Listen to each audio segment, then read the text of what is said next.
మీరు చెప్పండి, ఈ కుక్క గతికినట్టు గతికిన వాళ్ళని తీసుకునే అవకాశం ఉందా? మోకాళ్ళుని కృంగి నీళ్లు తాగే వాళ్ళని తీసుకునే అవకాశం ఉందా? దేవుడు మోకాళ్ళుని కృంగి తాగేవారినే అని కదా అనుకుంటారు.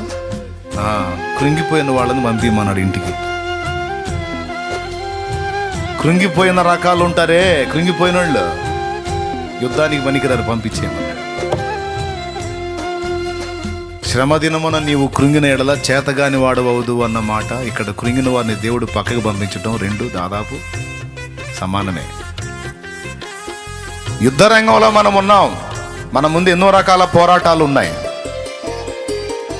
మనం కృంగిపోయే పరిస్థితిలో ఉండకూడదు, ఎదిరించి పోరాడే వీరుల జాబితాలో ఉండాలి.